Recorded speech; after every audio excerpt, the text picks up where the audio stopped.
स्त्री का विश्वास।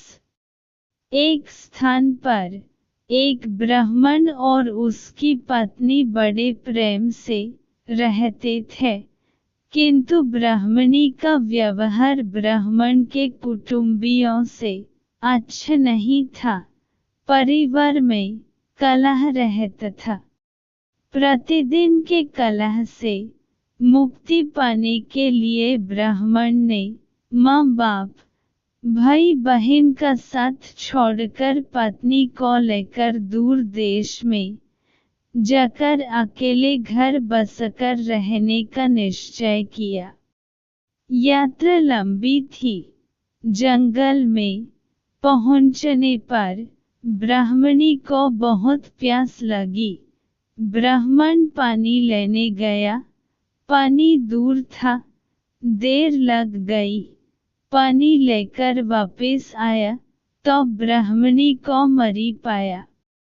ब्राह्मण बहुत व्याकुल होकर भगवान से प्रार्थना करने लगा। उसी समय आकाशवाणी हुई कि ब्राह्मण, यदि तू अपने प्राणों का आधा भाग इसे देना स्वीकार करे तो ब्राह्मणी जीवित हो जाएगी। ब्राह्मण ने यह स्वीकार कर लिया। ब्राह्मणी फिर जीवित हो गई। दोनों ने यात्रा शुरू कर दी। वहां से बहुत दूर एक नगर था। नगर के बारे में पहुंचकर ब्राह्मण ने कहा, प्रिय, तुम यहीं ठहरो, मैं अभी भोजन लेकर आता हूँ। ब्राह्मण के जाने के बाद ब्राह्मणी अकेली रह गई। उसी समय बर के कुएं पर एक लंगड़ा किंतु सुंदर जवान रहट चल रहा था। ब्राह्मणी उससे हंसकर बोली, वह भी हंसकर बोला। दोनों एक दूसरे को चाहने लगे। दोनों ने जीवन भर एक साथ रहने का प्रण कर लिया। ब्राह्मण जब भोजन लेकर नगर से लौटा तो ब्राह्मणी ने कहा, यह लंगड़ा व्यक्ति भी भूखा है, इसे भी अपने हिस्से में से दे दो। जब वहां से आगे प्रस्थान करने लगे तो ब्राह्मणी ने ब्राह्मण से अनुरोध किया कि इस लंगड़े व्यक्ति को भी साथ ले लो, रास्ता अच्छा कट जाएगा। तुम जब कहीं जाते हो तो मैं अकेली रह जाती हूँ, बात करने को भी कोई नहीं होता।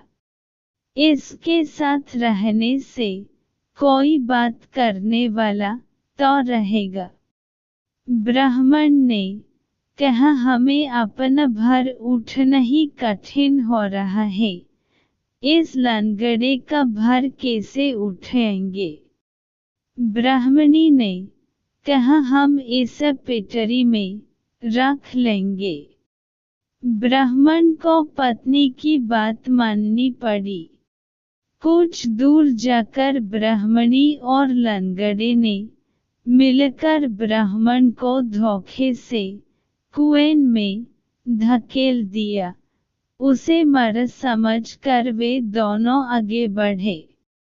नगर की सीमा पर राज्य कर वसूल करने की चौकी थी। राजपुरुषों ने ब्राह्मणी की पटरी को जबरदस्ती उसके हाथ से छीनकर खोला तो उसमें वह लंगड़ छिपा था। यह बात राज दरबार तक पहुंची। राज के पूछने पर ब्राह्मणी ने कहा, यह मेरा पति है। अपने बंधु बांधवों से परेशान होकर हमने देश छोड़ दिया है। राज ने उसे अपने देश में बसने की आज्ञा दे दी। कुछ दिन बाद किसी साधु के हाथों कुएं से निकले जाने के उपरांत ब्राह्मण भी उसी राज्य में पहुंच गया। ब्राह्मणी ने जब उसे वहां देखा तो राजा से कहा कि यह मेरे पति का पूर्णवेरी है, इसे यहाँ से निकाल दिया जाए या मरवा दिया जाए। राजा ने उसके वध की आज्ञा दे दी। ब्राह्मण ने आज्ञा सुनकर कहा, देव, इस स्त्री ने मेरे कुछ लिया हुआ है, वह मुझे दिलवा दिया जाए। राजा ने ब्राह्मणी को कहा, देवी, तूने इसका जो कुछ लिया हुआ है सब दे दे। ब्राह्मणी बोली, मैंने कुछ भी नहीं लिया। ब्राह्मण ने याद दिलाया कि तूने मेरे प्राणों का आधा भाग लिया हुआ है, सभी देवता इसके साक्षी हैं। ब्राह्मणी ने देवताओं के भय से वह भाग वापस करने का वचन दे दिया, किंतु वचन देने के साथ ही वह मर गई। ब्राह्मण ने सारा वृत्तांत राजा को सुन दिया।